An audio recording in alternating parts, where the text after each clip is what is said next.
Hello again, our most valued student. My name is Confident and welcome to Exponential College. This lesson is a revision of the Mathematics N3 question paper that was written in April 2017. And the purpose of this lesson is to provide you with some suggested solutions for your revision. Now, should you require more of this lesson, you can send us an email on info@College or agrolentech.co.za, or you can visit our website on www.agrolentech.co.za. You can alternatively call us on 011-040-7343. We will be able to provide you with a full version of the lesson from question number 1 to the last question, just for a fraction of a price. We also have the whole curriculum of the Mathematics N3. Alternatively, we can give you different questions that were written in different years and different trimesters so that you can prepare for your final exam. Now, please note that there might be errors in this memorandum or in this particular video, and should there be any errors, please note that these are not the responsible of the Department of Higher Education. Should you pick up any errors, please, you can suggest some revisions or you can suggest some solutions, and we'll be able to make the necessary changes if ever there are any. Also, please, that for copyright issues, no part of this video may be reproduced without the knowledge of Exponential College. Now, should you want to get these videos, as I mentioned previously, you can send us an email and we'll be able to provide them to you at a fraction of a price. So please avoid the copyright issues. Now, as I previously mentioned, we are going to look at the revision of the Mathematics N3 question paper that was written in March.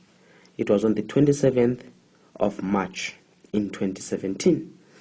And as you can see, the lesson or the paper, the exam paper is a 3-hour exam paper. It was written in the morning from 9 o'clock to 12 o'clock.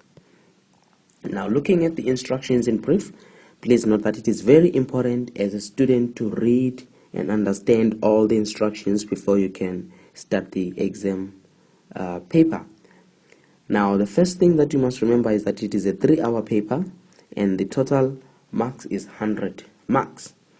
And then you have to answer all the questions. Read all the questions carefully. It's very important so that you can understand what they are requiring. Number the answers according to the numbering system used in the question paper. Please don't use your own numbering. Now, students have a tendency on their own to start numbering 3.1, 3.2, 3.3 when it was not the numbering that was in the question paper, because they feel like if I'm to number the next part of my answer, I must give it a number. So don't number using a numbering system different from that. Otherwise, there can be two questions now that are matching, and it will be difficult now to pick up which one is which, and you can get penalized. Questions may be answered in any order, but the subsections of the questions must not be separated, meaning that you can start with question number 5. Now, should you start with question number 5, you have to answer the whole of 5.1. If it's ending with 5.7, you have to answer until 5.7 or until question 5.7 before you can answer maybe the new question, which can be question 2, which will have 2.1, maybe until 2.6. But what you need to know is you need to answer even all the subsections of that particular question. But however, you don't have to start with question number 1. You can start with any question as long as you're going to answer everything. Now, clearly show all the calculations, diagrams, graphs, which might be used to determine the answer. It says, if necessary, answers should be rounded off to 3 decimal places unless stated otherwise. The diagrams in the question paper, they are not drawn to scale. And lastly, it is very important for you to be neat as well to be legible, meaning you have to be clear with your work. Now let's start with the first question that was asked in this particular exam paper. It says factorize the following expression in prime factors as far as possible. Now if I can rewrite that, you are given m36 minus 3 m18 minus 10. You are supposed to factorize that as far as possible, but if you look at it carefully, this is just 2 marks, so you don't need to show a lot of working. But if you can look at it carefully, this is a quadratic expression in which you have m. Now 36 is same as 18 times 2 minus 3 m18 minus 10. You should have been able to revise this kind of questions paper during your lessons of N3 mathematics. Again, as I said, we've got a full curriculum of these. You can always check out our lesson. We can always provide them to you at a fraction of a price. But now, moving on with this, you can see now that this particular expression is a quadratic equation. If you open 2 brackets, you will have m18 minus 5, and then you will have m18 plus 2. Now, if you want to prove it, you can expand this particular bracket, and you'll be able to get the same answer as this particular top that you did there. But now, just want to show you, there is another option you could have used. Usually they call it the K method. If I take it from here and say now you have got m18 minus 3m to the power 18 minus 10, and then if I say let m to the power 18 be equal to k, now what you have, you are going to have k squared minus 3k minus 10. See now, as I said, it was a quadratic equation. Now using the product and sum, or whichever way you can use to factorize here, we are going to have k minus 5, and you're going to have k plus 2. But don't forget that k is equal to m to the power of 18. So where there is k, then you're going to say this is same as m to the power of 18 minus 5 and m to the power of 18 plus 2. So this is the factorizing that they mean when they say use the K method. But it's similar, it was 2 marks, so the longer version was not important. You could have just gone straight to the answer and get your 2 marks. Let us move on to the second question. It says you're supposed to factorize again. Remember, we just did the first one, 1.1.2. It says factorize 3x squared 4y minus 3 minus 3x 3 minus 4y. Now there's something I want you to note carefully here. What I need you to note is what is in the brackets. The first one that is in the bracket is 4y minus 3, while the second bracket is 3 minus 4y. Now what we need to do is to match these brackets by taking out a negative sign. So if we take out a negative sign, especially in the second bracket, then it will be able to match these 2 brackets, and you can factorize those 2 brackets. So what do I mean by that? If you take out the negative, what you're going to have, you are going to have 3x. If I continue, it's going to be 3x squared 4y minus 3. Now minus, I'm taking out a negative, and there's also this minus 3x. Now you're going to have 4y minus 3. That's how it's done. So remember, this is the negative that I just took out. So when you rewrite it, you're going to have 3x squared.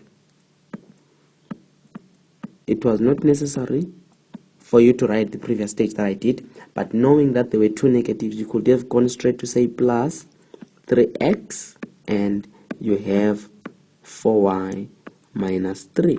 Now what do you notice? You will notice now that the brackets are now the same. So you can factorize 4y minus 3.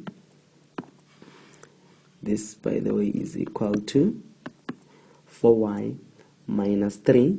And then what do we have here? We have 3x squared plus 3x. You can further remember they say it as far as possible. Now you can see that x and 3 is still common in the second bracket, so you can still take out 3x, which is 4y minus 3, and 3x is x plus 1.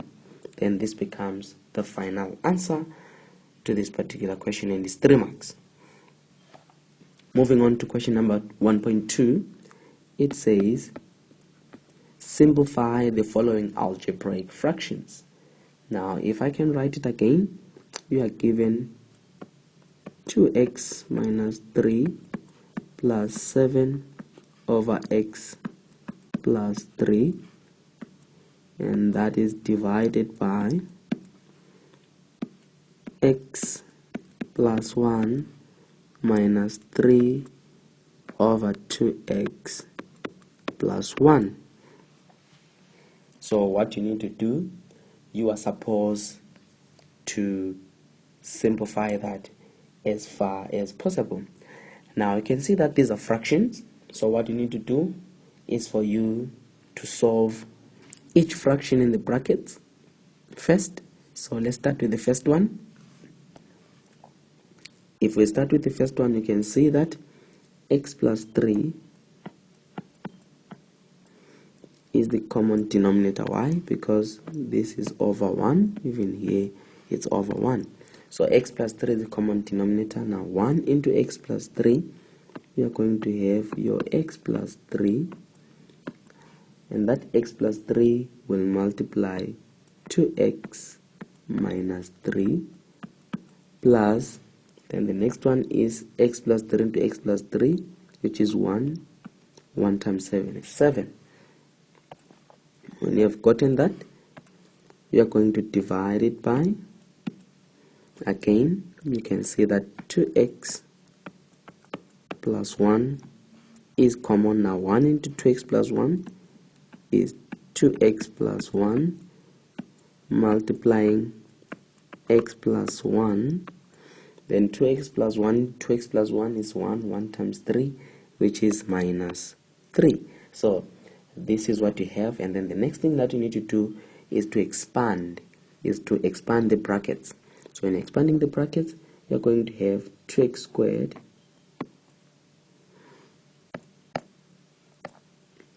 you're going to have 2x squared, x times 2x, x times 3, which is negative 3x, plus 6x, which is 3 times 2, 3 times negative 3 is minus 9, plus 7 all over x plus 3. We are still dividing. 2x times x, which is 2x squared, plus 2x plus x is 2x squared plus 2x plus x plus 1 minus 3 all over 2x plus 1. So now the next thing that you need to do, in each fraction you need to collect the like terms. After collecting the like terms, you need them to simplify it. Now if you can see here, what you're going to have here to be 2x squared minus 3x plus 6x. Here you'll have plus 3x, then minus 9 plus 7 you'll have minus 2. So it's 2x squared plus 3x minus 2. Also, interestingly though, look at the second one is 2x squared plus, again here you'll have plus 2x plus x is plus 3x, 1 minus 3 is minus 2. So you can see that the numerator in the first fraction, which is 2x squared plus 3x minus 2, will be also the same numerator in the second fraction. So if you rewrite that, you're going to have 2x squared is 2x squared, as we said it was plus 3x minus 2 all over x plus 3 in the previous one. It was divided again plus 2x squared, it was the same numerator, plus 3x minus 2 all over, it was 2x plus 1. Now let's multiply this. You're going to have 2x squared plus 3x minus 2 over x plus 3 times 2x plus 1 over 2x squared plus 3x minus 2. What am I doing? If I'm changing from the division sign and I'm introducing a multiplying sign, remember the numerator on the second fraction will become the denominator and the denominator will become the numerator. Why? So that now you can cancel out that, and the final answer that you'll have is equal to, so let's put equal signs, 2x plus 1 over x plus 3. And how many marks do you get for that? It was nice 7 marks there. You can get all the 7 marks without a problem there. And such questions, you must never lose marks, because it is where you're going to earn your best marks. Now moving on to the next question, 1.3. It says determine the value of m if f of x is equal to, let me write that. We want us to determine the value of m if f of x is equal to 6x cubed plus 4x squared plus mx plus 3. So determine the value of x if f of x is equal to that. Gives a remainder of 6 when divided by 2x plus 1. So now, which means when you're dividing by 2x plus 1, so what we have, you say let 2x plus 1 is equal to 0. That's the first thing that you must do. Then you solve for x, so 2x is equal to negative 1. Then to solve for x, you divide by 2 on both sides. So what you have got x is equal to negative half. Now, with you having x is equal to negative half, if I can now divide that line there, with you having m in x is equal to negative half. Now, what you are told is that if you say f of now minus a half, you are going to get a remainder of 6. Now, let's put now f of minus a half into our f of x. So whenever you have got an x, you are going to put a negative half. You are going to have a 6 of minus half cubed plus 4, that's how you do it, minus half squared plus m minus half plus 3. That's how it's done. Now you have to use a calculator. In this case now, you're going to have minus, if you multiply 6 times minus half cubed, you're going to have minus 3 over 4. You can do your answer once, it's not necessary to write one by one step, and then plus 1, I've already used my calculator there, and then minus 1 over 2m plus 3, and then what does that give me? That one gives me a 6, remember? it must give me a 6. Now I'm solving for m, so if I take everything remaining with m on the other side, actually minus half m is equal to, using my calculator, I got 11 over 4. So minus half m is equal to 11 over 4. So now the next thing you have, remember, is minus 1 over 2m is equal to 11 over 4. There are many ways you can do. You can cross multiply, you can divide by minus a half. Let me divide by negative a half on both sides. Divide by negative a half on both sides. Your calculator will be able to do this for you. So the simple thing you do, now you have your m is equal to, if you divide, it will give you minus 11 over 4. I mean minus 11 over 2. That's what the calculator is giving me. As I said, alternatively, you could have cross multiplied. I'm gonna use a different pen. It is minus half m is equal to 11 over 4. Now you cross multiply. When you're cross multiplying, 4 times, here what you have is 4 times minus 1m. M is on top there. This m is always on the top side, remember. So is equal to 2 times 11. Now remember, minus 4m is equal to 22. Divide by negative 4 on both sides. So we are going to have m is equal to 11 over 2. It's negative 11 over 2. So whatever way, you could have gotten the same answer.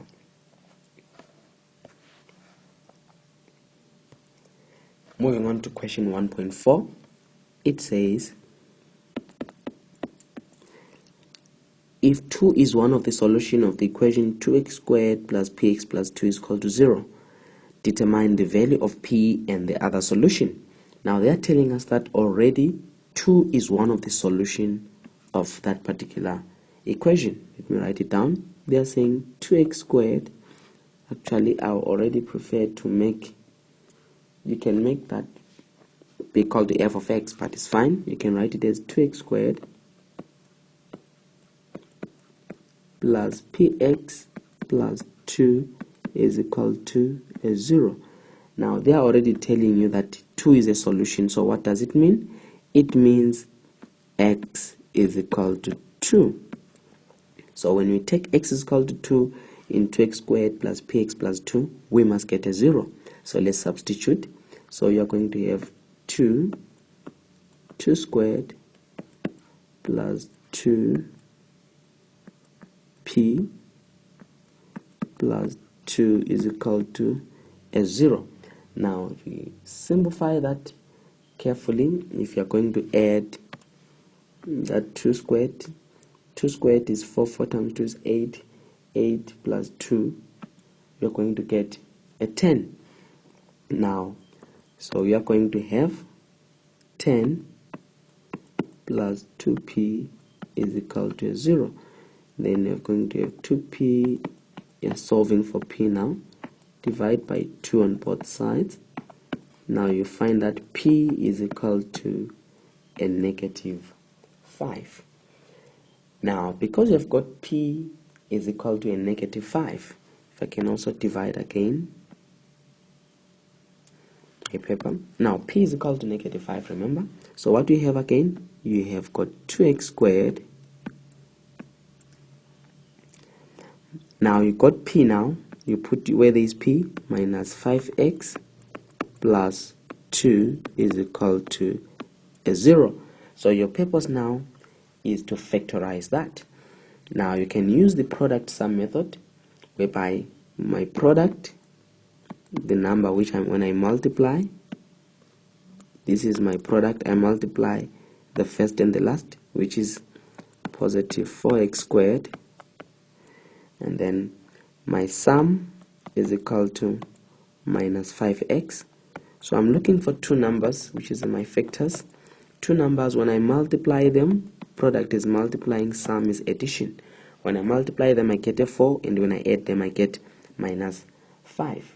So the two numbers that I have will be minus 4x and minus 1x. Minus 1x. If you should look at it, these two numbers carefully, minus 4 plus minus 1, I get a sum of minus 5. Minus 4 times minus 1, I get a positive 4. So now, if I rewrite it, I'm going to have 2x squared,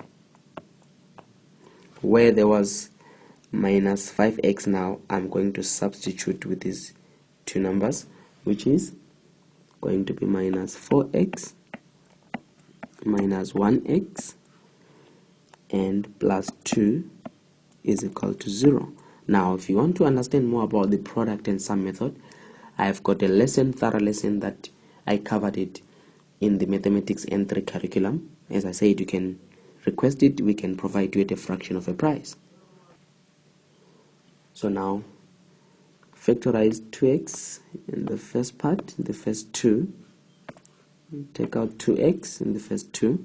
So what is common there? It's x minus 2, and then minus 1. You've got x minus 2. We have to match the negative, so that's why I took out a negative, is equal to 0. Now you've got x minus 2 and 2x minus 1. It will give you a 0. Now remember, you're supposed to find the other value of x. It says if one of the solution, if 2 is one of the solution, determine the value of p, which we have done. We said p was equal to minus 5, and the other solution. Now what is that other solution? You can see there, this one is the one that gave us x is equal to 2, but the other one is 2x minus 1 is equal to 0. 2x is equal to a 1. Divide by 2 on both sides, then you're going to get x is equal to 1 over 2. So which means 1 over 2 is the other solution. So that is that. Moving on to the question number 2. Now, question 2.1, that's why what we're looking at. If I can rewrite it, it says simplify the following. You are given a to the power x plus 3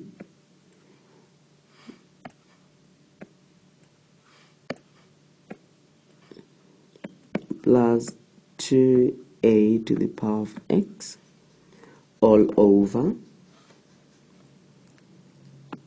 a to the power 3x minus 4 a to the power x, that is being multiplied by a to the power of x minus 2.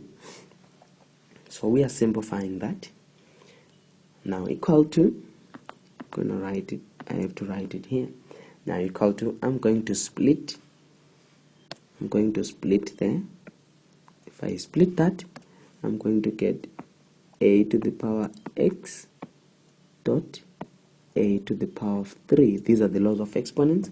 You have to refer to the lesson on exponents. Plus 2 to the power a to the exponent x. My aim is to come up, as you can see, with ax and ax. Now, after that, all over again. Let's use my red pen. All over again. What are you noting? I have to do something with a to the power 3x, which again I will split as a to the power x dot a to the power 2x, and then minus 4a to the power x times a to the power x minus 2. Now what do you notice? You'll notice that there is a to the power x that is common on top and a to the power x that is common at the bottom. So if I factorize a to the power x on top, I'll have a to the power 3 plus 2. So this is what I'm going to have if I take out a to the power x. As I said, I'll have a to the power 3 plus 2. On top, at the bottom, I'll have a to the power 2x minus 4. So it's a to the power 2x minus 4. But remember, this is multiplied by a to the power x minus 2. Now, at this stage, I'm at a liberty now of cancelling out that a to the power x. But now, you needed also to see that this is a difference of two squares, in which we have got a to the power 3 plus 2 all over. This is a to the power x minus 2 and a to the power x plus 2 multiplying a to the power x minus 2. If you continue with that, now you'll see that the a to the power that will cancel down there, and what you'll have as a final answer will be equal to a to the power 3 plus 2 over a to the power x plus 2. So that becomes your final answer. But obviously, just to provide a few notes here, on the part of the difference of two squares of a to the power 2x minus 4, this is same as, why do I say it's a difference of two squares? It's like you've got a to the power x squared minus 2 squared. As you can see, this is a difference of two squares, such as x squared minus y squared, in which difference of two squares it's x minus y and it's x plus y. In the same case, if x was a to the power of x, so you're going to have a to the power of x minus your y, which is 2, and you have got a to the power of x plus 2. So that you're supposed to see that is a difference of two squares, and it would have made your answer even much simpler for you. Now moving on to the next question, it says solve for x. Now we're looking at 2.2.1. We are solving for x. It says square root of x plus minus 6 over square root of x is equal to 1. And we are solving for x. Now the first thing that we have to do is to make sure that we get rid of that denominator. Now for us to get rid of that denominator, we have to multiply everything by square root of x. So it's like I'll have square root of x multiplying root x plus again square root of x multiplying minus 6 over root x is equal to square root of x multiplying a 1. So what you have is to distribute square root of x across. Remember what you do on the left also you do on the right, but don't forget the square root of x must multiply everything on the left and everything on the right. Now, using the laws of exponents or whatever way, you know when you multiply square root of x and another square root of x, what you get is x. So what you have now is x, while on this other side the square root will cancel, so it's x minus 6 is equal to root x. So now from this point time, for you to get rid of the square root of x, you have to square both sides. X minus 6 squared is equal to square root of x squared. That's how we can get rid of the square root of x. So now we have got x minus 6, you have to expand that, x minus 6. Now square root of x squared, just like in the top there, you're going to get your x. Now when you expand here, the bracket, it will be x squared minus 6x, which is minus 12 plus 36. You can write that. You have got x squared minus 12x plus 36. Remember, it was equal to x. Now, if you transpose there, you have got x squared minus 12x, and the x, when it jumps the equal sign in here, it is going to be negative.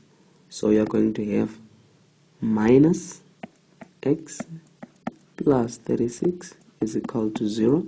In other words, I've got x squared minus 13x plus 36 is equal to 0. Now remember, you have to solve for x. So now, how do you solve for x? You put in using the product and sum method. You're going to have, using the product and sum, the number when you multiply two numbers. When you multiply them, you get a positive 36, and you add them, you get a negative 13 is minus 9 minus 4, x minus 4. If you say minus 9 minus 4, you get a negative 13. If you say minus 9 times a minus 4, you get a positive 13. So you're going to have now x is equal to 9, or x is equal to a 4. So those are the two values of x. Now what you need to do, remember, you can, in the original equation, if I can go back to the original equation, you can put here x is equal to 9, it must give you a 1, or x is equal to 4, it must give you a 1. That's how we can prove it. Or I think alternatively, there is an alternative method that you can use if ever you want to solve that. For example, I'm going to take it from this stage here. Remember, I said, if I can say that is an alternative method, if ever you're having problems with it, how we solve the other one is x minus 6 is equal to root x. It's x minus 6 is equal to square root of x. Now, one of the alternative methods that you could have done here is to say, let root x be equal to m. So what you have now, it means if you square both sides here, square is equal to m squared, which means x is equal to m squared. So root x is m, and m is called x squared. So you come here, where there is x, remember it's m squared, so you're going to have m squared minus 6 is equal to, now what is root x? Root x was m, so you have got m squared minus m minus 6 is equal to 0. Then let me write it again, m squared minus m minus 6 is equal to 0. Using the product sum, you have got m minus 3, and you have got m plus 2 is equal to 0. Therefore, m is equal to 3, or m is equal to negative 2. But don't forget what you said. You said square root of x is equal to m. So square root of x is equal to m. So where there is m now here, it means I'll say square root of x is equal to 3. Now if I want to square it, I'll say x is equal to 3 squared, which is 9, or square root of x is equal to negative 2. Again, I square this side is equal to minus 2. Don't forget to put the bracket there. Otherwise, if you don't put the bracket, you'll get a negative 4. So x is equal to 4, which is the previous answers that we got as x is equal to 9 or x is equal to a 4. Now let us move on to the next question. The next question is, we are given that log x minus 8 is equal to log x minus 4. And we are supposed to solve that. We have just done the top 2.2.1. Now it's 2.2.2. It says log x minus log 8 is equal to log x minus 14. Not a difficult question as such, but it's good marks, 4 marks there. Now remember, when you're using logs, when there is a subtraction sign between the logs, like log x minus log 8, this is same as using the laws of logarithms. Log x over 8, that's what the law, I'm using the law, is equal to log x minus 14. Again, to always refresh your memory, you can also get, as I said, a full curriculum of the N3 maths where we cover these topics. It will be easier for you to understand at this stage. Now, because of that, now something is interesting. We have got log on the same side with the same base, and the log on the same side with the same base. Now, when the logs are matching, you can equate x over 8 is equal to x minus 14. After that, you cross multiply. We are having 14 over 1. You cross multiply. By cross multiplying, x multiplies the 1, 8 multiplies the x minus 14 on top. So you are going to have x is equal to 8 x minus 14. You open the bracket, x is equal to 8x minus 8 times 14 is 112. I can divide my line there. So what we have now, take 8 on the other side, you're going to have minus 7x is equal to minus 112. Divide by negative 7 on both sides. You're going to have x is equal to 16. Again, you can prove with your answer by substituting 16 where there is x, and you will see that it balancing the left hand side will balance with the right hand side. For example, what am I saying? You can prove here where there is x and say log 16. You're going to say log 16 minus log 8 is equal to log 16 minus 14. That's how you prove where there is x, you put that value. Now with the logarithms, the same as log 16 over 8 is equal to log, what is 16 minus 4? It's 2. Now what is 8 divided by 16? It's 2. So you can see that this become log 2 is equal to log 2. But remember, this is not necessary for your math. What is important was for you to solve for the value of x.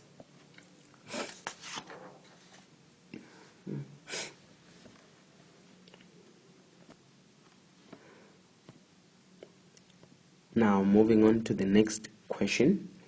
It says the perimeter of a square is 2 over 5 that of a rectangle, while its area is only 1 over 6 of the area of the same rectangle. The perimeter of a rectangle is 30 meters. Calculate, if the perimeter of the rectangle is 30 meters, calculate its length and breadth. This is 5 marks. Now again, if you look carefully at this question paper, it says, the perimeter. Now what is a perimeter? A perimeter is a distance right round that shape. So we have got the formula for finding the perimeter of a square, and then we have a formula for finding the perimeter of a rectangle. So now it says the perimeter of a square is 2 over 5. That says the perimeter of a square is 2 over 5 that of a rectangle, while its area is only 1 over 6 that of the area of the same rectangle. Now let us come up with some algebra there. So what we have here, as it says 3.1, what we have there, it says let L be the length of rectangle and B be the breadth of rectangle. So we'll start from there. So we'll have L being the length and B being the breadth. Now let's start with the first one that I want us to focus on. It says the perimeter of this rectangle is 30 meters. There is something that we're getting there. The perimeter of the rectangle is 30 meters.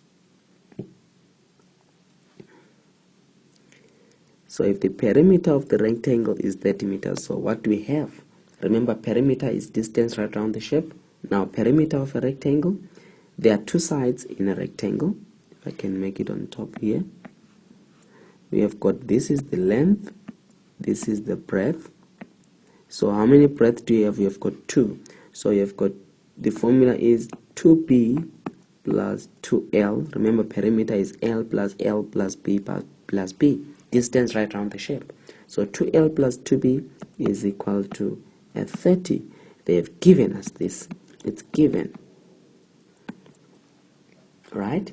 So this can be our equation 1 that is given there. If I can erase that part, you can see that this can be our equation 1, which says 2b plus 2l is equal to 30. Now again, they told us that the perimeter of a square, now I'm in the first one, is 2/5 that of a rectangle. So now if I say perimeter of a square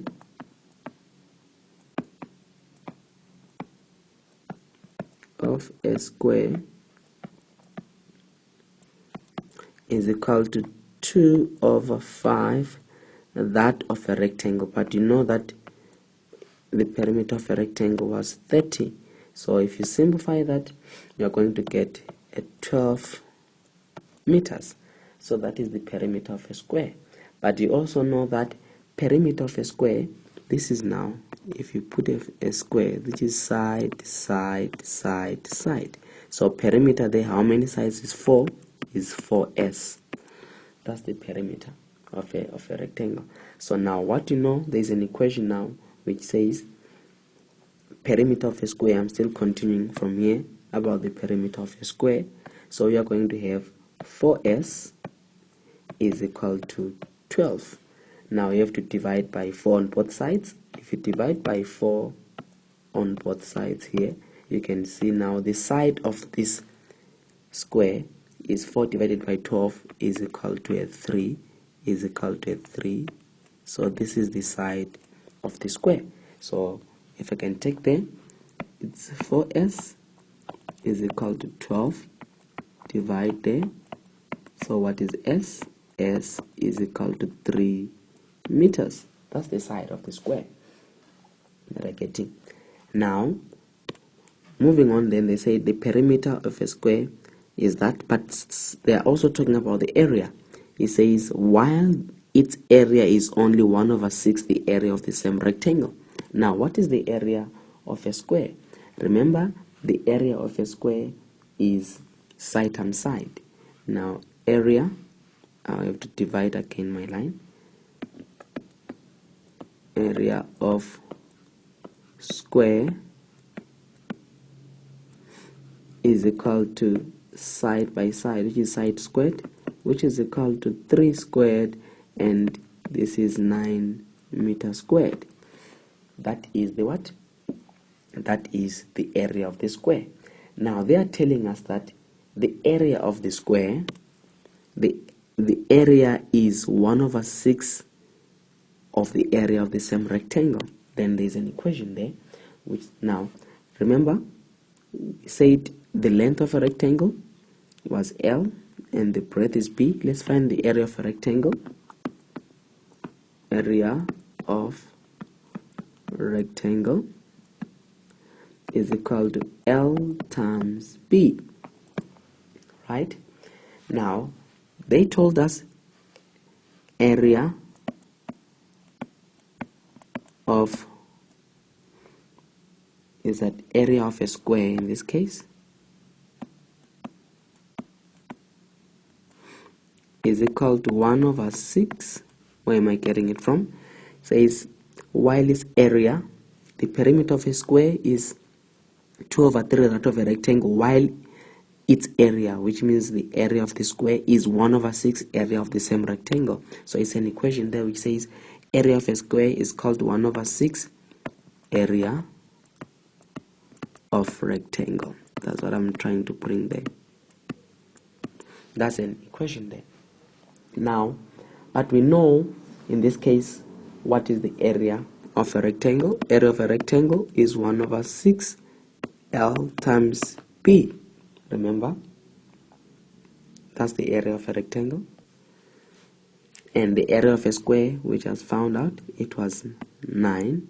So 1 over 6 is equal to 9. Therefore, if you cross multiply here, the 6 will multiply everything by 6. You are going to have L times B is equal to 54. Now, you can find maybe L divided by B on both sides. You are going to get L is equal to 54 over B. This can be your equation 2. Or you can call it, if this was equation 2 on top, you can call this equation 3. So now, you know your length, which is 54 over B. At the same time, you've got equation 1. So let's write 2L plus 2B is equal to 30. Let me write those two equations. 2L plus 2B is equal to 30, equation 1. And also L is 54 over B. And L is equal to 54 over B. That's your equation 2.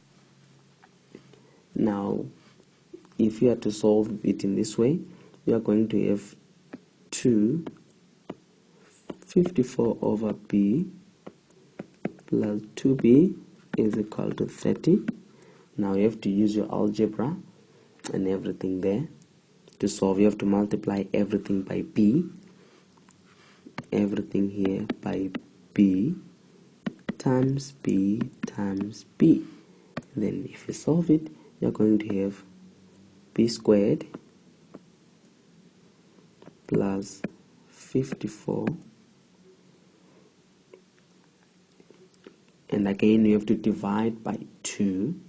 I think you have to divide because there is 2 common there. There is 2 common there, which you could have taken out from the top there at 2, at 2, at 2, whatever way. So it's B plus 54, then is equal to 15B. Now when you solve it using the product sum, you are going to have B minus 9 and B minus 6 is equal to 0. Remember, we're calculating the breadth.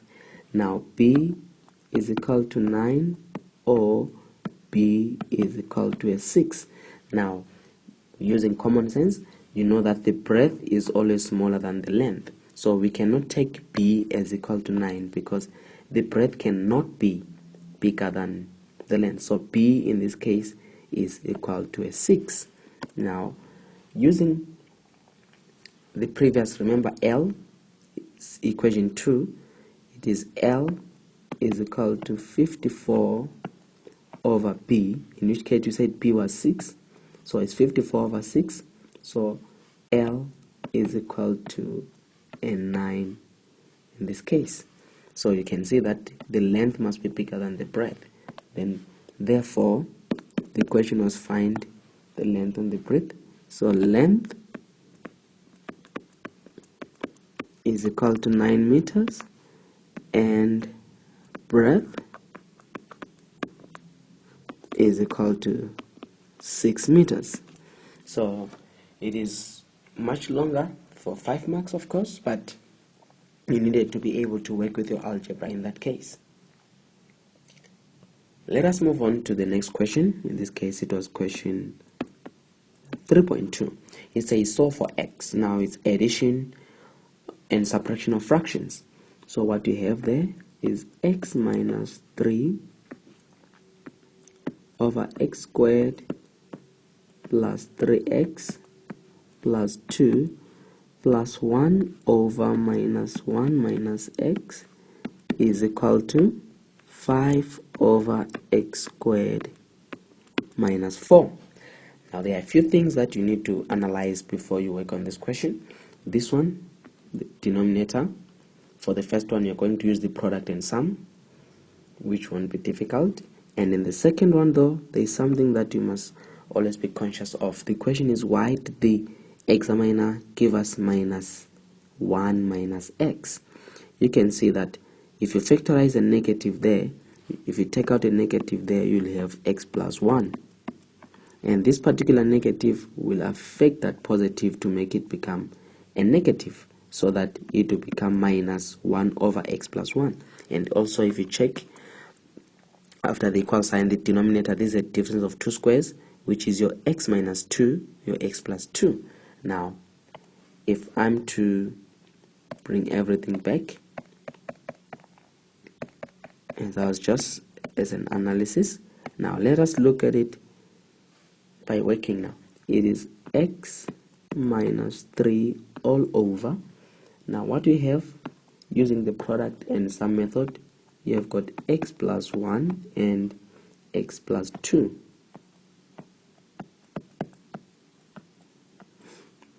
It's the product and sum. You must know how to factorize this. As I said, the negative there it is minus 1 over. You can see now I have to make it into an x plus 1 so that it matches with one of those, because it becomes a common denominator, is equal to 5 over x plus 2 and x minus 2. That is a difference of 2 squares. Now, if you continue there, what I have is x plus 1 is the common denominator, the first one there, and I also have got x plus 2 as the common denominator, and I also have x minus 2. Remember, the common denominator mustn't repeat. So now I have to solve that. Now in the first one, x plus 1, x plus 2 into the common denominator, you are going to have the remaining here is x minus 2 multiplying the top numerator, which is x minus 3, and then you have got minus 1, must be careful of my space there, and then minus 1, x plus 1 cancels there, you have got x plus 2, x minus 2 actually is equal to, because the equal sign, let me take, the simplest thing is, already let me take this minus 5 to cross the equal sign so that it becomes a negative, since I've already found the common denominator. So it is fine for me to divide by the same line. Now it will become a negative 5, and then negative 5, it will become an x plus 1, because I've already crossed it. Now that on its own, I must now say equal to 0, because I've made it to cross the equal sign. Now I have to expand all these brackets, but be careful now when you come to expanding on this negative sign, because first you must expand the brackets individually. After expanding the brackets, then you expand with a negative sign. So you must do it twice so that you don't lose out the effects of that negative. As you can see, there is a negative and a negative, so it must become a positive. So when you expand, what you're going to have, if you check again with your math, is x squared. I'm writing it down because I've already done it now. Minus 2x is too long. Minus 3x plus 6 minus 1. The negative I was telling you about is x squared minus 2x plus 2x minus 4 minus 5x minus 5 all over x plus 1,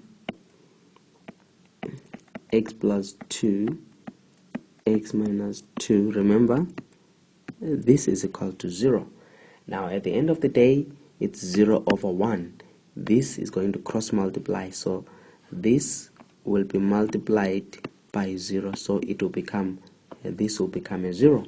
So now if you collect like terms and everything, now again let me expand that negative one. I'm going to have equal, you mustn't have equal sign here. I'm going to have x squared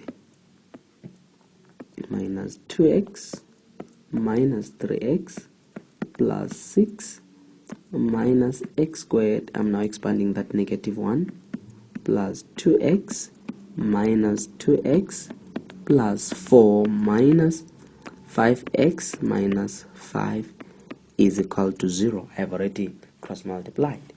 Now if I'm collecting like terms and simplifying, you will see that the x squared and the x squared goes 2x minus 2x, it goes, and when I collect like terms, I'm going to have minus 2x minus 3x, and I've got minus 5x. Now looking at the numbers, I've got plus 6 plus 4 minus 5 is equal to a 0. So I've got minus 10x over, that one is minus 10x plus 5 is equal to a 0. So now we have got minus 10x is equal to negative 5. Divide by negative 10 on both sides. So we are going to have x is equal to 1 over 2. Remember, you can prove this answer. Take x is equal to 1 over 2 into the original equation here. You will see that the left side will balance with the right side. So you can check that I proved it myself, but you can always prove it, and you'll find that x is equal to 1 over 2 is correct answer. Now let us move on to 3.3. Now what does 3.3 say? Make t the subject of the formula in the following. So we are given t is equal to a plus bracket b minus a to the power, b minus a e to the power minus kt. The first thing to do is to take a to join t. So you're going to have t minus a is equal to b minus a to the power, e to the power minus kt.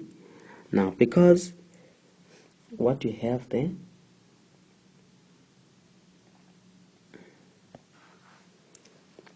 you can still separate. You can see here, because e is multiplying,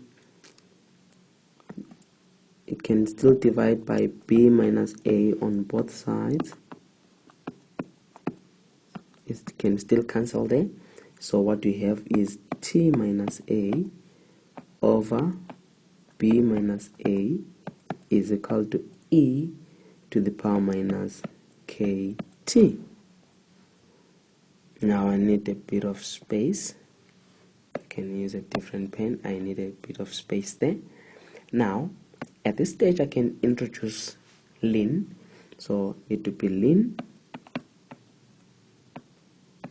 t minus a over b minus a is equal to ln e to the power minus kt. So this is introducing ln. Now, using the laws of logarithms again, it's ln, because I don't want this to, it's ln t minus a over b minus a is equal to, using the laws of logarithms, is minus kt ln e. Now you know ln e is a 1, so at the end of the day you have got ln t minus a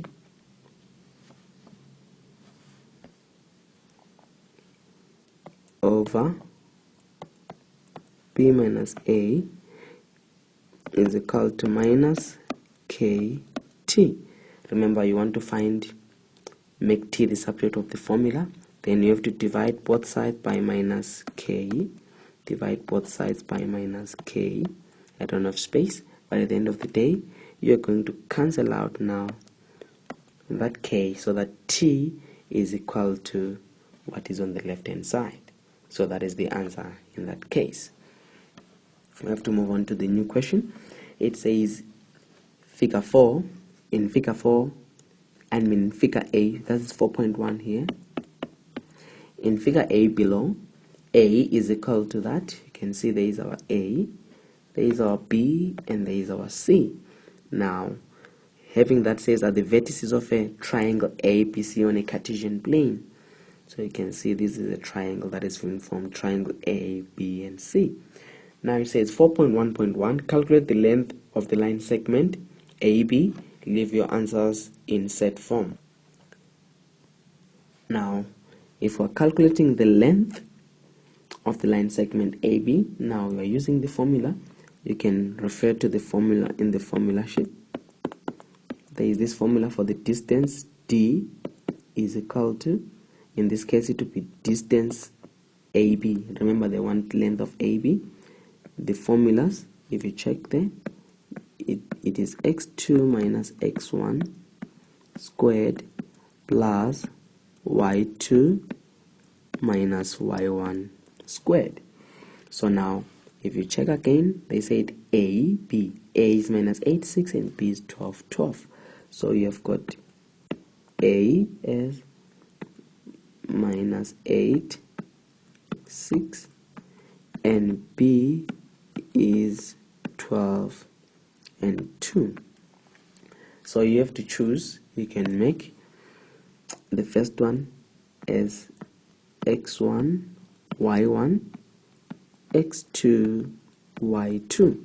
So if you put in the formula, now D of AB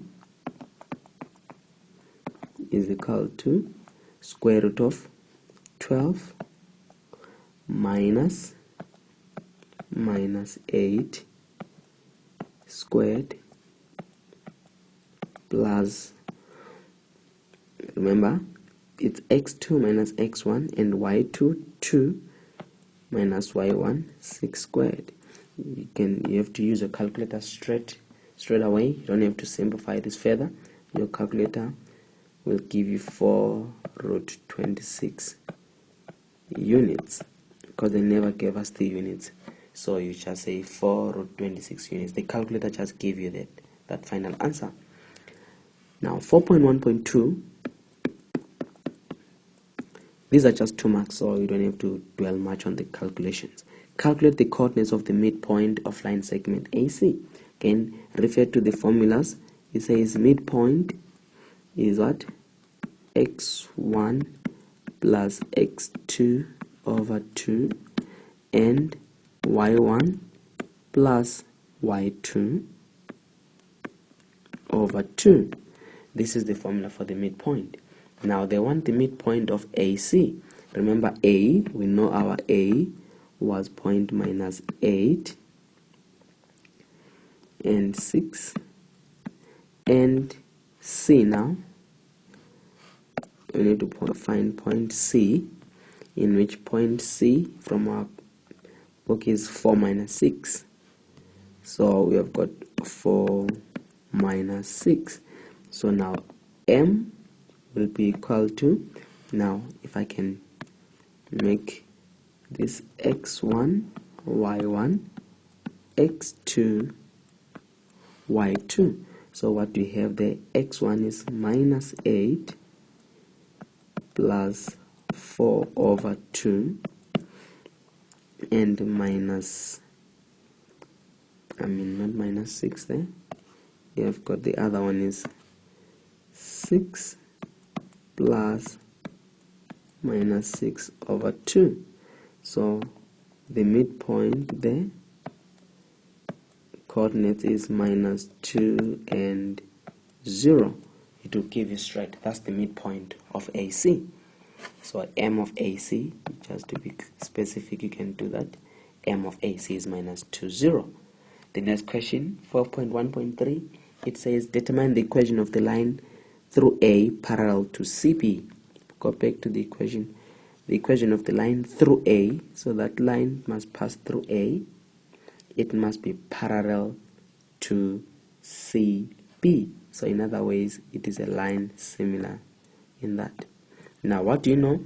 Parallel lines have got the same gradient. So you have to find the M of CB here. When you found the M of CB, it will be the gradient here. And then using that point, then you'll get the equation of a line. Let's do it. So what do you have there?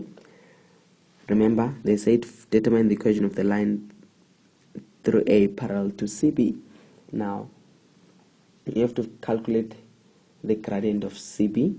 So I told it M of CB is equal to y2 minus y1 over x2 minus x1. This is the formula for finding gradient.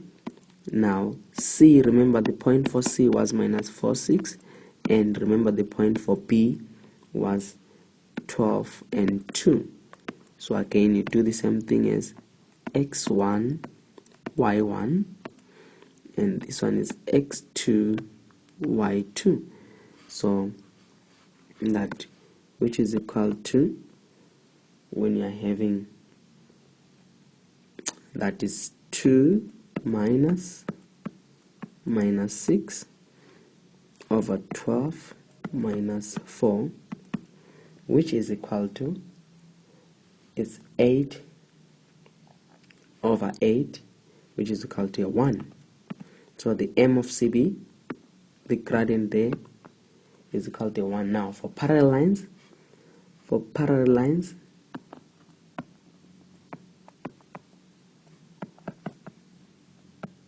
what you know is M1 is equal to M2. So which means the gradient of the parallel line is also equal to 1. Says determine the equation of the line through A parallel to CB. So that line will have a gradient of 1 also, and then it must pass through A. So now with passing through A, now you have the formula y minus y1 is equal to m x minus x1. Now remember, A is a point that is going to pass, which is minus 8 and 6. So now what we have now, this is your x1 and your y1. So now with that, what we have is y minus 6 is equal to m, which is 1, x minus 8, which is x plus 8, just because of time space.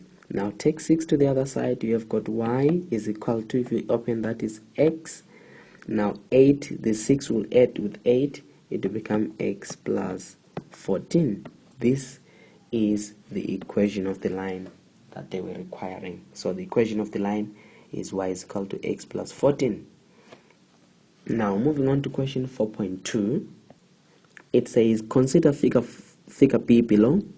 The lines y plus 2x is equal to 3, and the line joining A is 0, 5, and B minus 2, 2 intersect at P.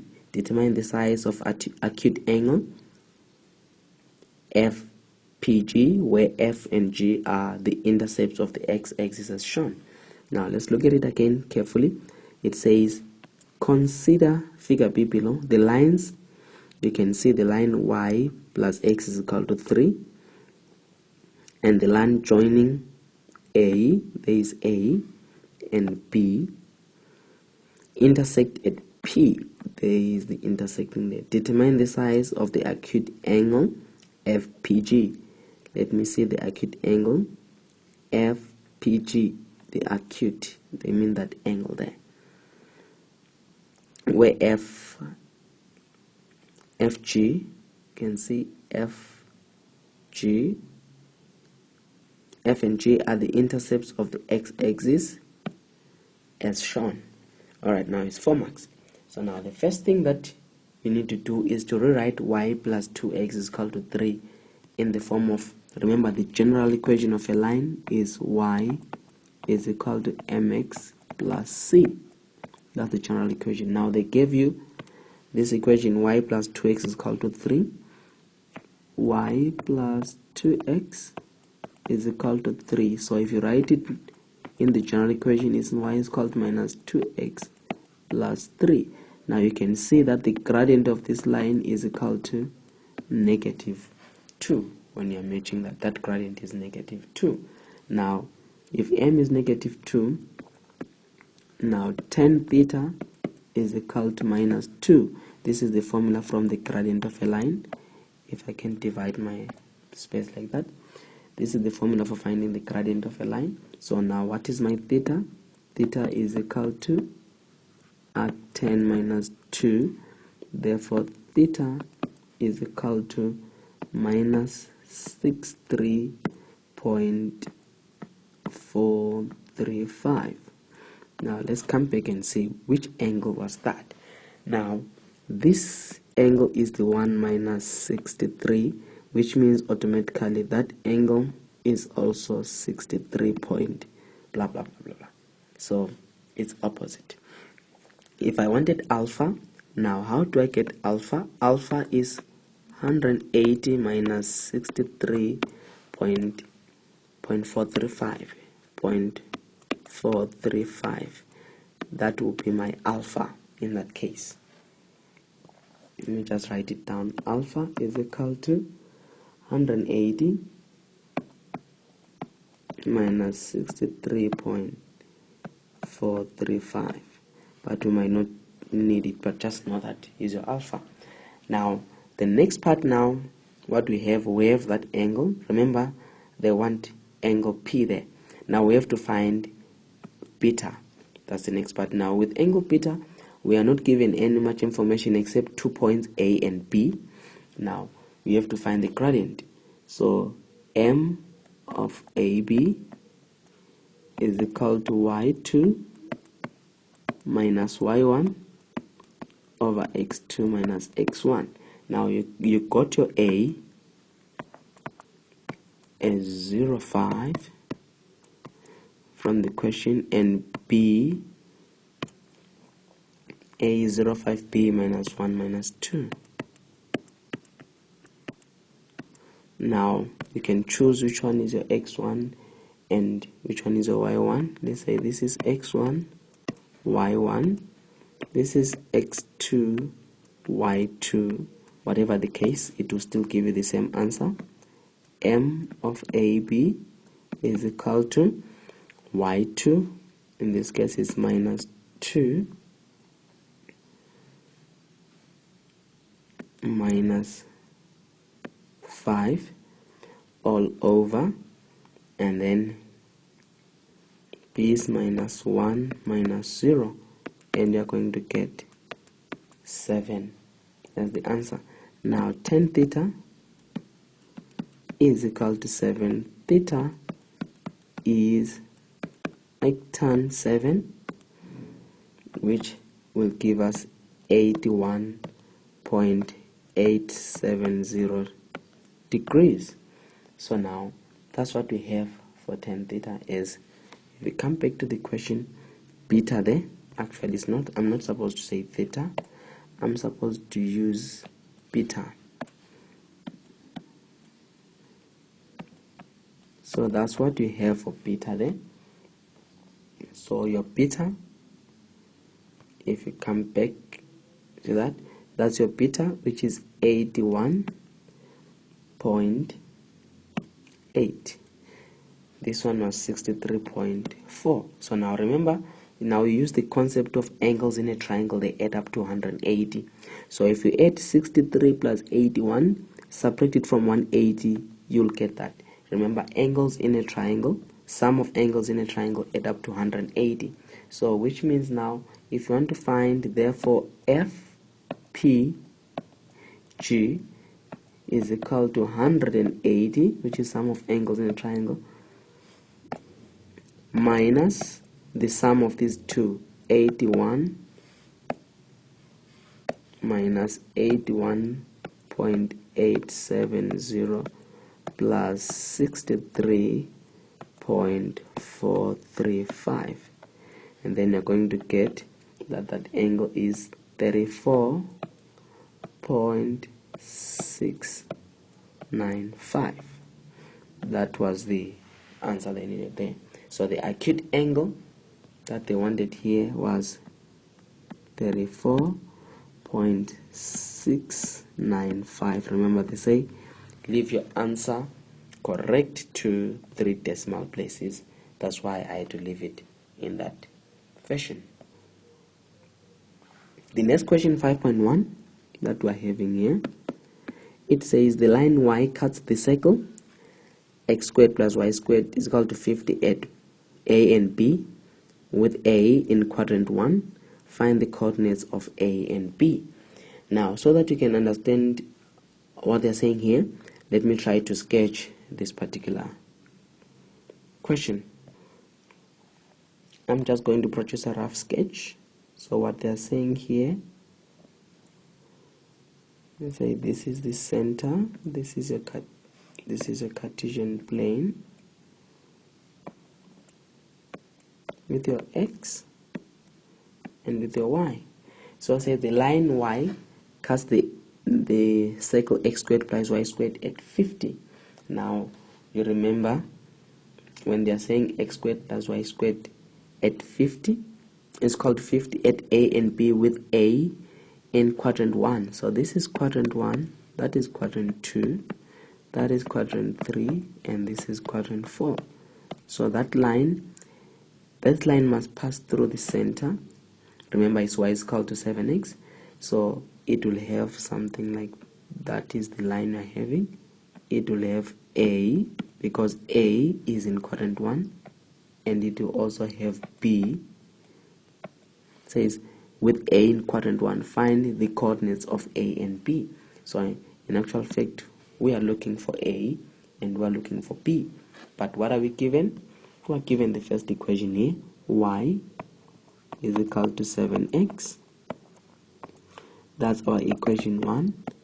And also we are given x squared plus y squared is equal to 50. That's what they gave us in there. Now if you start to substitute, now 1 into 2, what are you gonna have?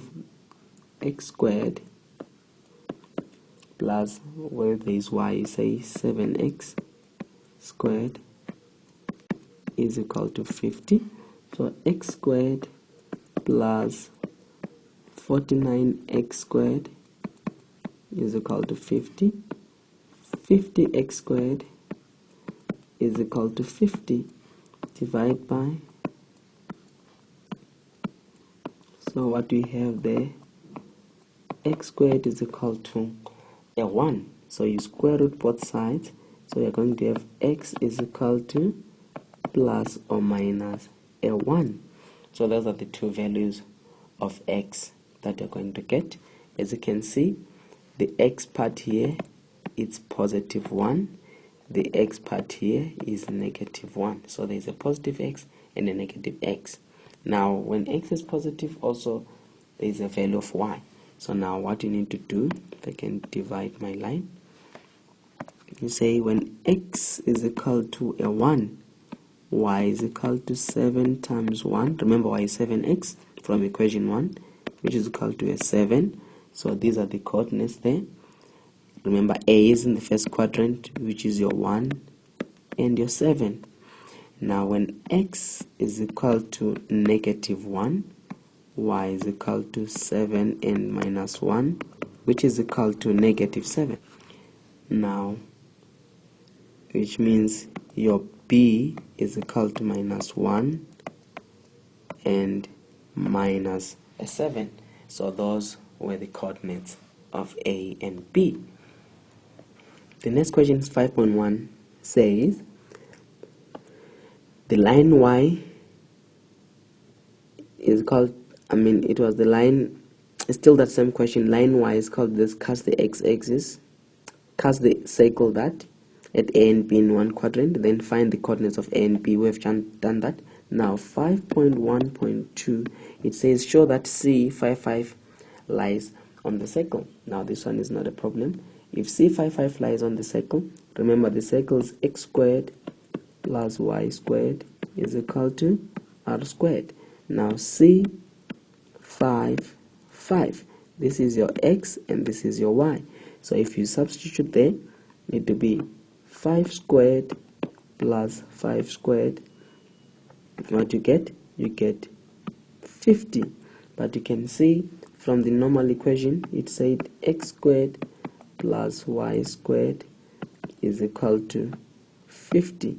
So now, which means it's matching. So when it's matching, it means it lies. Therefore, C55 lies on the circle. Then the next question says 5.1.3. It says determine the equation of the tangent to the circle at C in gradient intercept form. Now gradient intercept form is simple. Y is equal to mx plus c. That's what they mean by the gradient intercept form. So it says determine the equation of the tangent to the circle at C in gradient intercept form. Now if I can come back to that, determine the gradient of the circle at C. So now a tangent is a line that touches. So if it is 5, it is that line. So now we have to find the gradient. If C was 5, so we have to find this distance 0, 0 is the origin. So you've got 2 points OC, which is 0, 0 and 5. We'll find the gradient there. There is a 90 degrees here. Remember, gradient of perpendicular lines, it says m1 times m2 is equal to -1.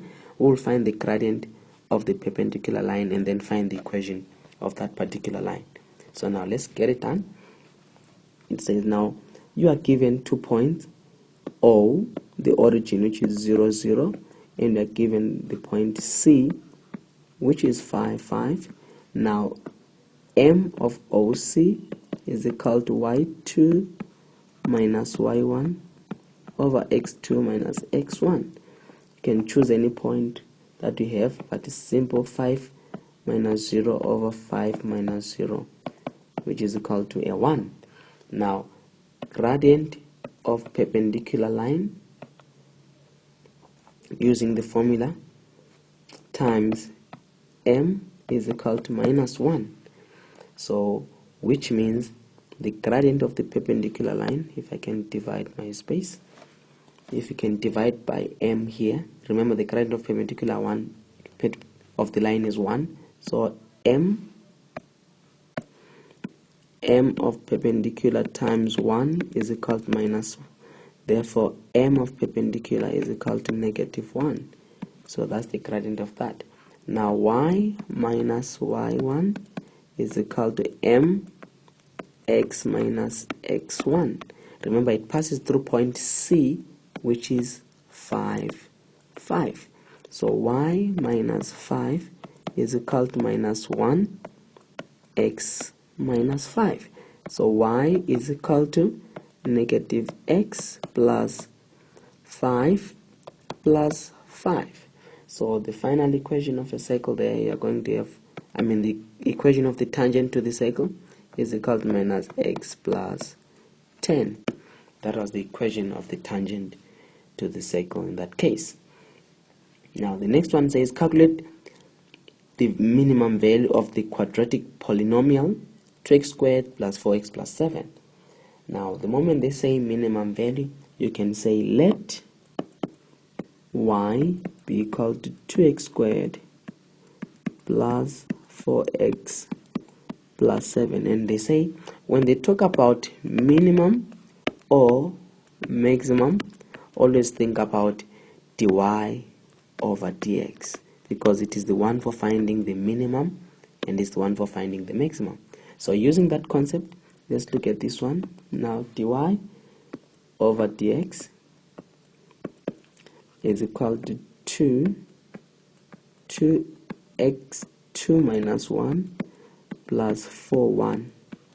Now just to conclude this, when I say use dy over dx, at minimum dy over dx is equal to 0. When they say minimum or maximum, you have to equate it to 0. So what we have finally here, you have got now, if you simplify the dy over dx, you have got 4x plus 4 is equal to 0. Then you have got 4x is equal to negative 4. If you are solving for x there, you are going to have an x is equal to negative 1. Now they say the minimum value. Now the minimum value is the value of y, because when you're drawing the x-axis, if I can draw my Cartesian plane, if I can draw any, whether x or y, the x-axis don't determine the minimum, but the y-axis, there is my minimum. For example, that point is my minimum. The y value is the one that tells me the minimum point. So when x is 1, y is equal to 2 minus 1 squared plus 4 minus 1 plus 7. And then the answer that I'm going to get is 5. So y is equal to 5. So this is the minimum value. So that's what they wanted to say. What is the minimum value of that? We are moving on to 5.3. Now 5.3 says determine dy over dx of the following function using the rules of differentiation. Now they've given you y is equal to x to the power 4 over 4 plus cos x to the power 0 minus 3p plus 9 over cube root of x squared.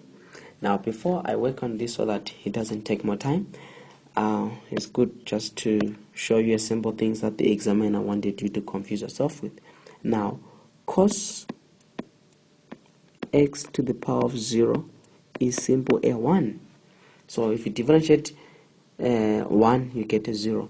And also if you look at this part of, if I can divide here, 9 over cube root of x squared is the same as 9 over x to the power 2. I can use it as 2 over 3, but if you take it on top, it will be 9 times x to the power minus 2 over 3. That's what you'll be having there.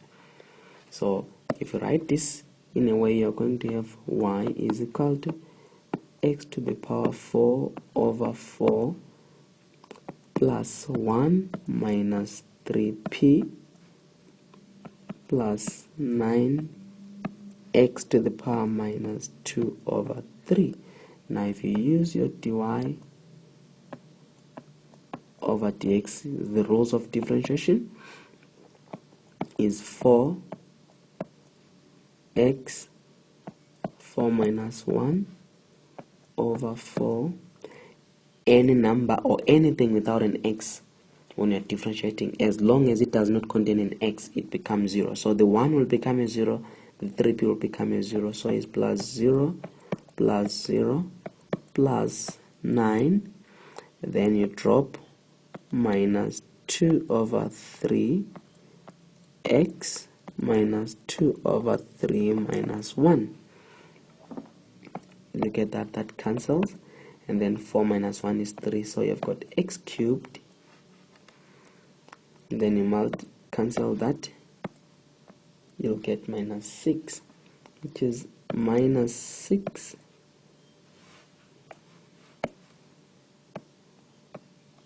x to the power, if you look at that, is minus 5 over 3.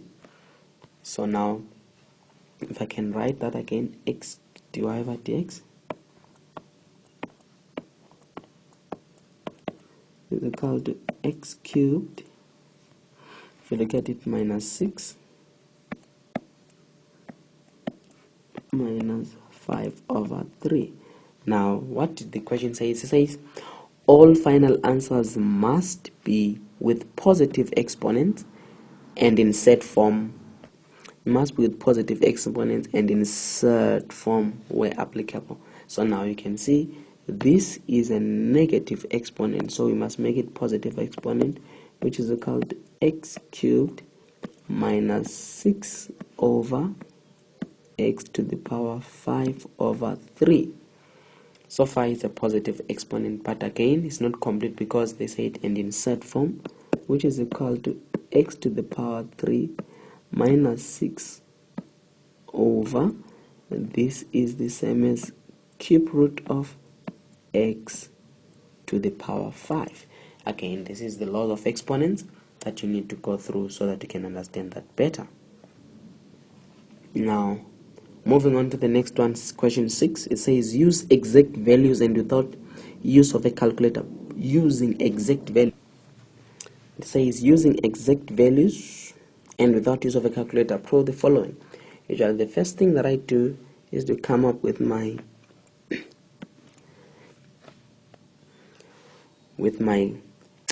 cast diagram, which is all students take chemistry. So this is quadrant 1, this is 2, that is 3, and this is 4. Now in that, with all students take chemistry, what I have here, this is 90 minus theta, this is 90 plus theta, or 180 minus theta, this is 180 plus theta, this is 360 minus theta. So that is my all students take chemistry. What does it mean? All students means all sine, tan and cos are positive. In the second quadrant, sine is positive. In the third quadrant, tan is positive. And in the fourth quadrant, only cos is positive. So now quickly, if they give me cos 240, this is same as 240. 240 is here. That's where 240 is. So this is same as cos, using that 180 is same as cos 180 plus, which number will I add? So that gave me 240. Is 180 plus 60. 180 plus 60 is 240. But what is cos? Cos is negative, so it's negative cos 60. So that is the way you are supposed to be approaching that. And then again you can continue with sine 330, which is equal to 330 is in the fourth quadrant, is here. This is where you get 330.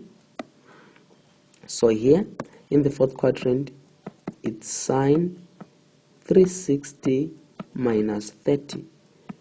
If I subtract that, I get 330. That will become, sine is negative, which is minus sine 30. And then again, if I look at tan 120, remember I'm proving that. Now tan 120, 120 is in the second quadrant. That's where there is 120 here. So 120 is 10, 180 minus 60. 10 is negative in the second quadrant, which is equal to negative 1060. So it continues like that. Again, sine 150, using the same method, you'll get sine 30. because of space, and then 10 to 10 using the same method again. It will be 10 to 10 is in the this is 210 here. It's 10 is positive there, which is 10 180 plus 30. This is same as 10 30. And the last one is cos 120. Cos 120 is in the second quadrant. It is similar to 10 120, which is equal to minus cos 60. So cos 120 is equal to minus cos 60. Now if you put all this together, what you're going to have, as the question was saying, I'll rewrite the question here. I'll rewrite this question. They wanted to prove that is equal to 3. Now having written this question, so where there was cos 240, I'm going to write minus cos 60. Where there was sin 330, I'm going to write minus sin 30. If I write that all together, you can work on that. We are going to have in brackets minus cos 60 and then minus sin 30 and minus 1060 all over sin 30. Remember, everything is multiplying, and then you have got 1030 and minus cos 60. Now you see what's cancelling. You cancel it out. Negative cos 60 and negative cos 60 will cancel out. A sin 30 and a sin 30 will cancel out. Now there are two negatives. They will cancel out to become positive. So what we have now is lastly remaining, you have 1060 over 1030. Now the simplest thing that you need to do is to come up, remember they said without using a calculator, you have to come up with a triangle. In this triangle, remember, this is, if this is 30 degrees, so what you have, you need to know how to sketch the triangle for special angles. So this is the triangle having, and this is 60. So now remember, 10 theta is opposite over adjacent. So 10 theta is opposite over adjacent. Now to learn more of this again, you have to refer to the lesson. So now what you have there for tan 60, you are going to have tan 60, its opposite, which is root 3 over 1 divided by, and then the other one is tan 30. Tan 30 is 1 over root 3, which is same as root 3 over 1 times root 3 over 1. Remember, when you're dividing, you have to multiply. You invert. Now root 3 times root 3, which is equal to 3, which is equal to, this was the left hand side, which is equal to the right hand side. So we have proven that that expression, all of it, when you simplify it, it gives you 3. The next question, 6.2 says, given 2 sin x is equal to 5 cos x, where x is between 0 and 360, show that the value of sec squared x is 7 1/4 without using a calculator. Remember, you must not use a calculator in this instance. So what they give you there, they are saying 2 sin x is equal to 5 cos x. Now the simple thing to do is, remember, the concept there is to use sin x over cos x is equal to 10x. That's the concept that we are trying to achieve here, because we've got sine and cos. So what you can do here, you can divide both sides by 2, because we don't want 2 on the left hand side, but at the same time we want cos to be divided by everything. So you divide by 2 cos x, 2 cos x. What do you do on the left? you are doing on the right. So now if you can see, the 2 will cancel. Now sine x over cos x, as I said, that's what you wanted to achieve. So now we have got sine x over cos x is equal to 5 over 2, because that will cancel. Now what is that? 10x is equal to 5 over 2. Now when you have done that, the next thing that you need to know, because I have to work everything in this particular page. Now let me come, remember we have got 10x is 5 over 2, so you come with a triangle, and then in that particular triangle, this is your x as an angle, this is a 90 degrees. Now 10 is equal to opposite, this is your opposite, this is your adjacent. So 10x is opposite, which is 5, that's my opposite, and my adjacent is this one, which is 2. And now if you use Pythagoras theorem to find this side, let me call this side m. So how do you find with Pythagoras theorem that m? It says m squared is equal to 2 squared plus 5 squared. So m is equal to square root of 29. So this part is square root of 29. Now when you have done that, now the question is to find, says sec squared x. Now remember sec x, now before sec x there, remember cos x. Now cos x is equal to adjacent over hypotenuse. I have to nicely divide my space here. Now cos x is equal to, remember my adjacent is 2 there, this is my adjacent, which is 2 over, let's say 29 there. My hypotenuse was square root of 29. Now with that, you also must remember, if cos x is that, it means sec x is an inverse of cos x.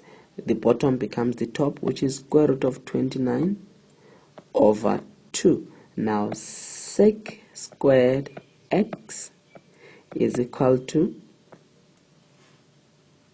you take that, and remember they said without a calculator, it's square root of 29 over 2, and you square it. Now when you square that, remember square root of 29 squared, you are going to have 29 over 2 squared, you are going to have a 4. Now if you look at it carefully, what is 29 over 4 is 7 and 1 over 4. So now in other ways, you've seen that if you look at, if I can do this on top, this is same as 29 over 4. Now 29 over 4 is same as 4 into 29 is 28 is 4, and 1 over 4, which is, it's 7 and 1 over 4, which is what they said we have to prove in that case, and then which is shown, because they said show that, and then that's it, shown. Now moving on to 6.3. 6.3 says make use of trigonometric identities to prove the following. Now they've given us the trigonometric identity, cos 360 minus a is equal to 1 minus that. Now let me start with the right hand side. Right.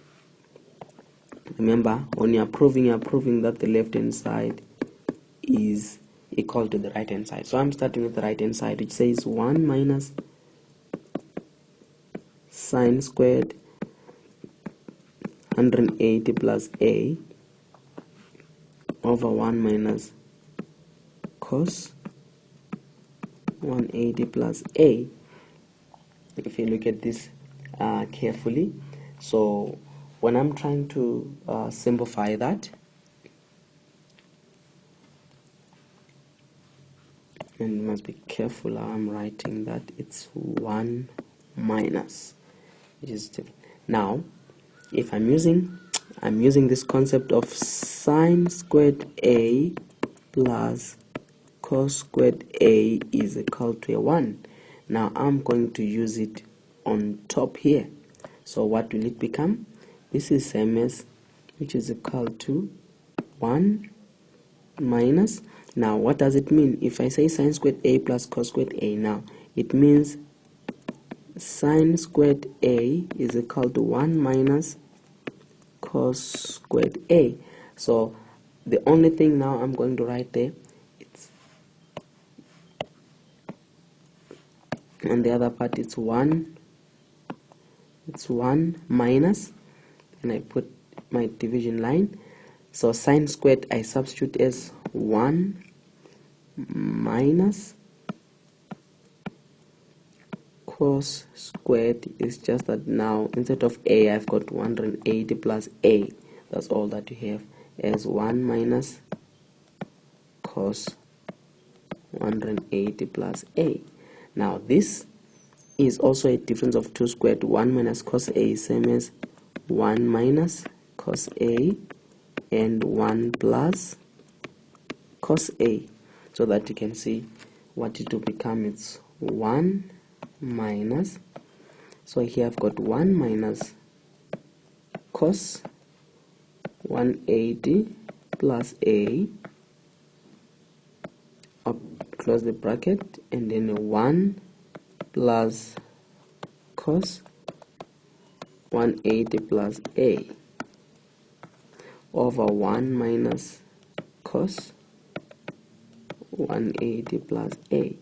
Now you can see that we have matched. Some of the things are cancelling. 1 minus cos 80 plus a, 1 minus cos 80 plus a. So what I'm gonna be having as the last thing, which is equal to 1 minus, if you look at it carefully, it is that one, which was a fraction 1 plus cos 180 plus a. Now we cancel this now over a 1. Now this is the same as 1 minus bracket 1 plus cos 180 plus a, because anything divided by 1 is a 1. Then you open that bracket, which is 1 minus cos 180 plus a. Subtract 1 minus 1, you get minus cos 180 plus a. Now if you look at it carefully again, 180 plus a, remember 180 plus, this is 180 plus theta. This is in the third quadrant, and cos in the third quadrant is negative. Remember, all students take chemistry. I'm putting this in that. So cos is negative now, which is equal to minus bracket minus cos 180 plus a, which is equal to, no, I'm not supposed to write it like that. Actually, I'm supposed to write minus bracket minus cos a, because I'm reducing it, which is same as cos a. Again, for this lesson, you'll have to go back to the original lesson that I did on this. It will be easier for you to follow up. Now, we have found that when you simplify everything, you're getting cos a. Now, let's investigate our right-hand side of what they gave us. Now, the right-hand side was cos 360 minus a. So, if I say my left-hand side in this case, let's investigate. They say the left-hand side is cos 360 minus a. Now, this is fourth quadrant. In the fourth quadrant, that's where you have got 360 minus a, and you can see cos is positive in that. So this is equal to, if you reduce it, it's cos a. So now you can see that, therefore left hand side is equal to right hand side. The left hand side gave us cos a, the right hand side also gave us cos A, so the two are equal then, which means they are the same. So we have proved that. Now finishing up, it says the figure C below shows a plot of land ABCD in which BC is equal to 105 meters, CD, there is BC, get that, and CD is 120, and AD is equal to 50 meters, and ADC is 90 degrees, and ACB is 25 degrees. Now calculate the distance AB. So now they want distance A and B. Now if you look at it carefully, for you to find distance AB, you need to find distance AC. You need to find that distance. But for that distance, it's not a problem because you have got a right angle triangle. You can use the Pythagoras theorem. Now, if I can work it from here, you can look at it carefully like this. Distance AC, you can see that if you say AC squared is equal to AD squared plus DC squared. Remember Pythagoras theorem. So AC squared is equal to, what is your AD, which is 50 squared plus 120 squared. So AC squared, let's just say AC is equal to square root of 50 squared plus 120 squared, which is equal to 130 meters. So here you'll find that it is 130 meters. That's the distance. Now when you are given like that distance is 130 meters. Now you've got the distance 130, you've got BC as 105, you've got a C. Now to find AB, you can use the cosine rule. Now if you're using cosine rule, determine distance AB. Cosine rule says C squared is equal to A squared plus B squared minus 2AC cos C. Now, where did I get the A? Remember, this for C, this means the small c. For B, this is small b. For A, this is small a. So if you look at it careful there, C squared, that's 1I squared there, is A squared plus B squared minus 2AB cos C. Where do I get this? This is from the formula sheet. You can find this in the formula sheet from the back of the paper. So now you are now having C squared. You look at your A squared. Your A squared was 130. My A squared was 105. My B squared is 130. So 105 squared plus 130 squared minus 2, 105, 130 cos, what was the angle there? The angle is 25 degrees, so it's cos 25. So C squared is equal to, you'll get something, I think if you look at it carefully and you solve it in any way, you'll get 31.8, 31 is 3182.797414. Now C is equal to, you find the square root. Remember, you have to square root both sides. So C is equal to 56.416 meters. Remember, you have to find to 3 decimal places. Now this is equal to C. Remember, if you look at my C was my AB, so this is equal to my AB, which the question says calculate or determine the distance AB. Now let us look at the last question of this. It's 6.4.2. Now the next question, 6.4.2, it says calculate the area of the plot of land to the nearest square meter. 6.4.2. So now calculate the area of the plot of land to the nearest meter. Now if you look at the area, they want the total area of everything inside.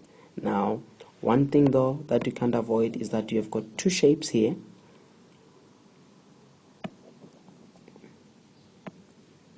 Now if you look at these two shapes, you have got the area, you have got the triangle. We can call that the first part. You can call this A and you can call this B. Now this is a right angle triangle, it's not a problem. Area here, A is equal to half base times height, but the area of A, because not a right angle triangle, it's half AB sine theta. But in this case, the area here is half. Now remember, you know your AC. After discovering your AC was 130, so it's half. From there, it's B A, it's half AB. It's half AB sine C. So that is how you're gonna be finding these two. So if you look at it carefully now, here the area there is half times the base is 120, the height is 50, but here the area is half, your A is 105, your B is 130, and then your sine 25 in that case. So if you write it all together now, we are going to say area of triangle ABC is equal to half AB sine C, which is equal to half times, if you look at this carefully, it's 105 times 130, and then you've got sine 25. Then you get the answer, and the answer is 2884.370 meters squared. And then area of triangle ADC. Now that particular area is half times base times height, which is equal to half times base, as I said, the previous 120, the base there, and still remember the height was 50 there. And what was the area there? The area, if you look at it using half base times height, you get 3000 meters squared. Now total area, you have to add, remember now to find the total area you have to add A plus B, the rectangle, the two triangles, which is equal to 2884.37 plus 3000, which is equal to, you get your final area is 5884.37 meter squared. Just that I can write there, but don't forget your final answer must be in meter squared. So it's 5884.37 meter squared as the final area of that. Now looking at 6.5, which is the last question, as you can see now it says total is 100. So it means this is the last question paper. It says in the last question in this question paper,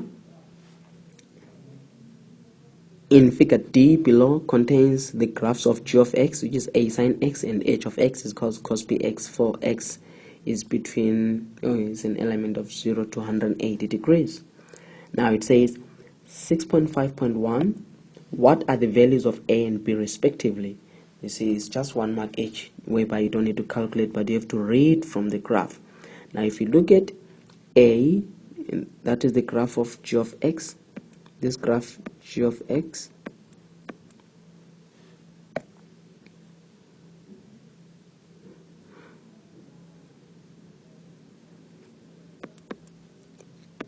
a sine x. Now the part of a is the amplitude there, so there is your a there.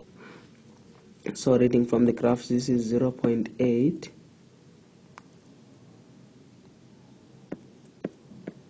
and this is 1. So a, in this case, a, we're looking at 6.5.1, a is equal to 1. And also looking at b, now you're looking at graph of b, which is h of x is equal to cos bx. Now you can see b is starting from 0 to 180, and it is half of b, is not full of b, because look at a, the graph of g of x, it's complete, it's a half of that graph.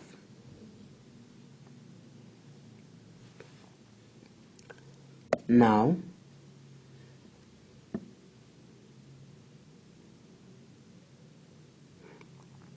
if you can look at these two graphs, compare the two graphs, sine is half, the graph of sine x is more like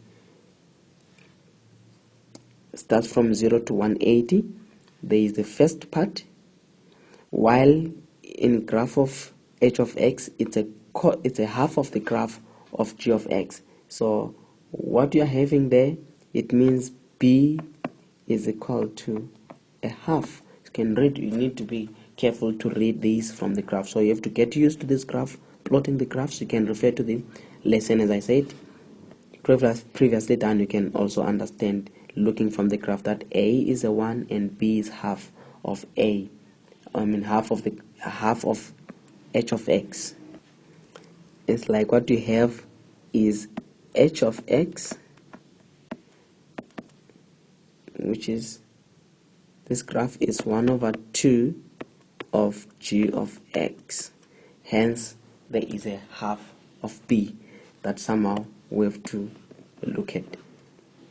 Now moving on to the next question, 6.5.2. if you look at 6.5.2, it says use the graph to determine the coordinates of p. Now those are the coordinates of p. You can see that the x value there is 60, so with p you have got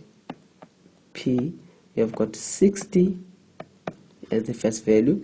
Now they say to use the graph. Now the next part is for you to go horizontal. As you can see, 0.8, but of course you can punch your calculator. In your calculator you can punch sine 60, then you'll get 0.8666. Of course they say do not punch, but for you to be able to accurately estimate that 0.8667 to 3 decimal place. Or you can say p is 60 and root 3 over 2, though you won't find root 3 over 2. The best one is to say 60 is 0.866. Actually it's 8667, the 3 decimal place. 867, that is to 3 decimal place. 60 degrees, 0.867 as the 3 decimal places. So now that will be the final answer for that. Now we have come to the end of our lesson. As I said, if you require more of these solutions as well as the whole curriculum of the mathematics N3, you can visit our website as shown in the video, or you can also send us an email and we'll be able to as I said, we are selling this only for a fraction of a price, but it will be of great help for you to prepare for your final exams. Now, you might be already attending classes whereby you get different ways of approaching different questions, but this also can add as an extra, so that the more solutions or approach that you have, the better will be your math. So you might find that some of the suggested solutions here makes it easier for you to understand than you were understanding in class. So this will be a greater opportunity for you to increase or to improve your math. Remember, it will become, if you are starting further, you will still do your N4 to your N6. So this is a good foundation for you to practice your mathematics. Now, see you again next time. Thank you.